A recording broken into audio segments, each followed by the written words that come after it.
Oi a todos, nós já falamos um pouquinho, saudades de todos vocês. Pena que a gente só se vê na tela, muitos de vocês a gente está longe há muito tempo, mas ainda vamos chegar lá.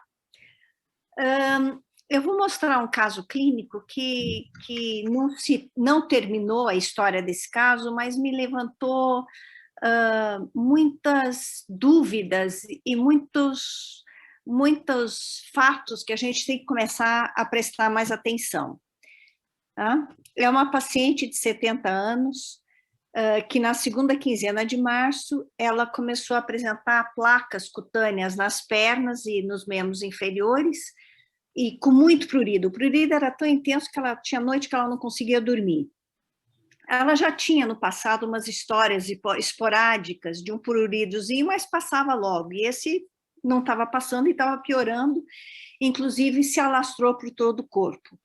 Com uma pele muito seca, ela foi num dermatologista, e a dermatologista, a imagem não está muito boa, mas essas eram as placas que eu tentei sinalizar. Ela foi numa dermato que medicou com corticoide, uns cremes para hidratar a pele, mas não resolveu nada. E esse quadro piorou quando ela tomou a Coronavac. Tem uma outra observação que eu não sei se deve correlacionar com o caso, mas ela tinha uma tireoide não muito funcionante e ela suspendeu a levotiroxina por 6 meses, que foi reintroduzida em março, porque o TSH dela já estava bem alto. Bom, diante desse quadro, ela é casada com o médico, eles resolveram interná-la para ver o que estava acontecendo. E as enzimas hepáticas muito altas, foi feito tudo quanto é teste e não tinha causa. Ficou vários dias internado e o PCR negativo, creatinina normal, hemograma, sódio, tempo de protomina, fizeram todos os exames possíveis e imaginários e tinha uma hepatite, mas sem uma causa definida. Mandaram ela para casa sem tratamento nenhum. A conduta era ficar observando e fazendo exames a cada 2, 3 dias. Aí ela me procurou, porque ela sabia que o ozônio funcionava para hepatite. A gente sabe que ele é um bom anti-inflamatório, que ele é um bom vasodilatador, que ele melhora a infecção subclínica, que ele detoxifica. Como eu mostrei em trabalhos anteriores, ele elimina todos os metais, ele melhora a inflamação, né? Aumenta o telômero, aumenta a acetilcolina, ajuda no tratamento de HSV1, também ajuda, como eu mencionei na aula do escarso, nós fizemos um protocolozinho onde com 5 dias consecutivos de ozonioterapia retal na dose ótima, a gente zera a infecção subclínica, some, a gente não consegue mais medir COVID por BIDOT nesses pacientes. Então, esse foi o trabalho que nós fizemos, quer dizer, os pacientes tinham uma média de 14 mil, isso do início, eu estou falando do início de 2020, do ano passado. A média era diferente, hoje a gente está falando em bilhões, naquela época era 1.000 unidades, era 14 mil, 20 mil, era muito alto. Mas fazendo ozonioterapia retal 5 dias consecutivos, isso zerava, no entanto, o ozônio não prevenia novas reinfecções. Você, na hora que você parava e não fazia nenhum tipo de tratamento, uma semana depois eles começavam a apresentar ressonância para o ozônio, para o COVID de novo. Tá?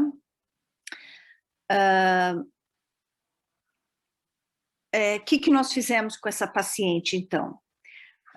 Nós medimos a área afetada pelo BIDOT e marcamos o ponto MO do fígado, e com isso nós medimos a ressonância pelo COVID, era muito alta, na ordem de bilhões, 2, 3 bilhões, e decidimos o tratamento também pelo Bidort, tá? A medicação era... como isso foi por um mês, tinha dia que tinha mais DEA, ômega, artemísia, quer dizer, basicamente foi isso, mas não foi isso todos os dias. Tinha dia que precisava, tinha dia que não. No entanto, foi muito interessante que essa medicação negativava a área. Só que quando você fazia a graduação, na hora que você punha o ozônio, essa graduação ia para mais 10. Então, nós associamos o ozônio. Não foi introduzido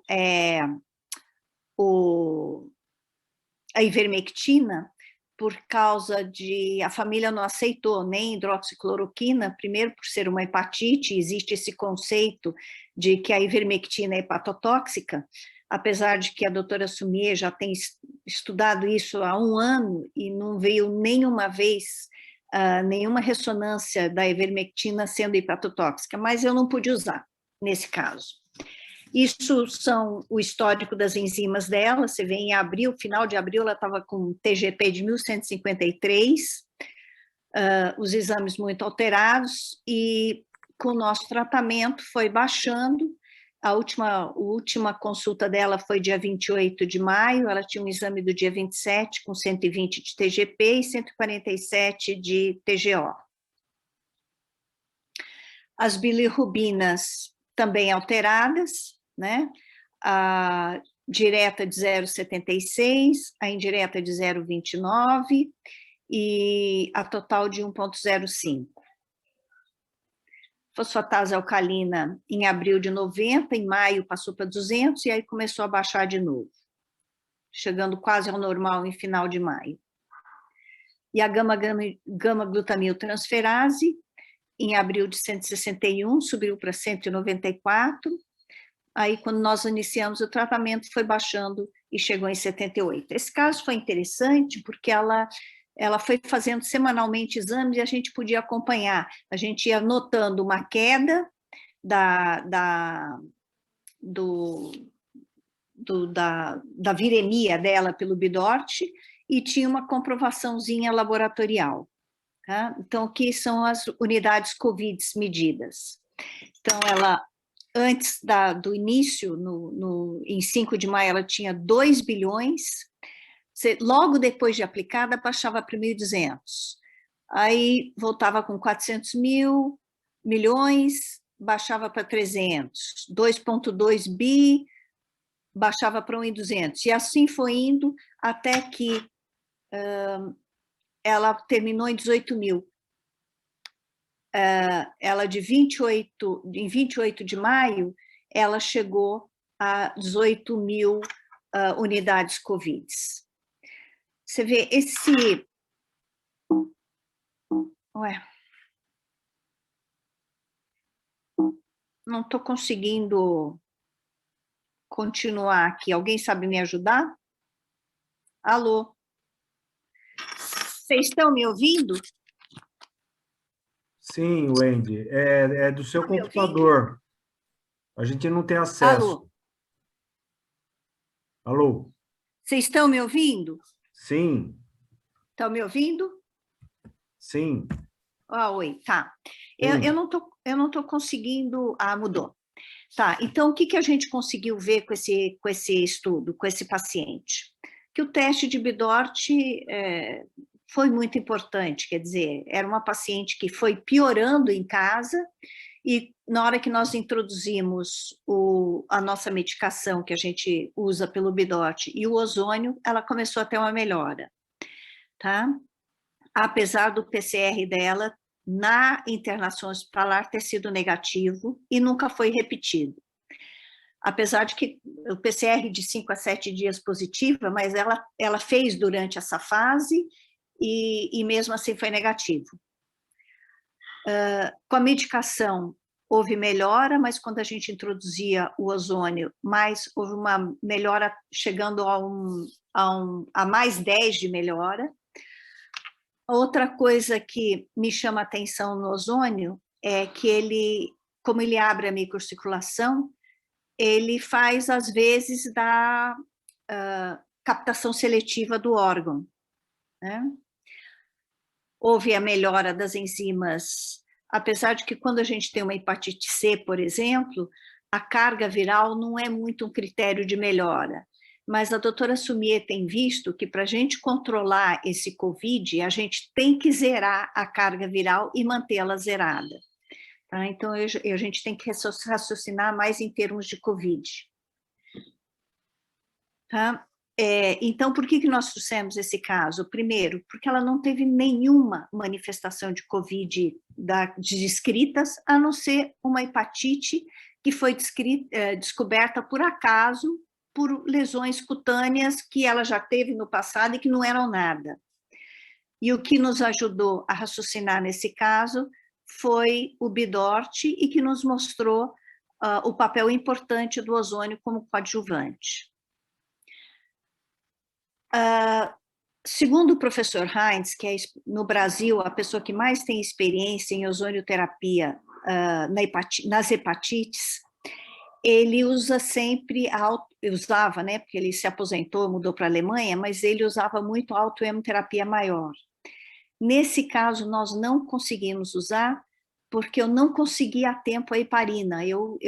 A heparina está difícil de conseguir por causa das internações necessárias em hospitais, e quando eu consegui, eu não ia ficar esperando para começar o tratamento para chegar a heparina ou citrato. E eu comecei com o retal, como eu estava tendo um resultado razoável, quando chegou a heparina, a paciente não quis mudar, inclusive porque teria um pouco de custo, ela preferiu continuar como retal. É isso que eu queria mostrar, e eu acho que eu insisto nisso. Está na hora de todos os colegas pegarem carona na ozonioterapia. Eu acho que hoje um ambulatório sem essa arma deixa muita coisa para trás. O ozônio tem um lugar muito importante hoje em dia na medicina, e eu continuo dizendo, não precisa ser ele sozinho, ele como coadjuvante. Gente, obrigada a todos, eu estou disposta aí, estou aberta a perguntas.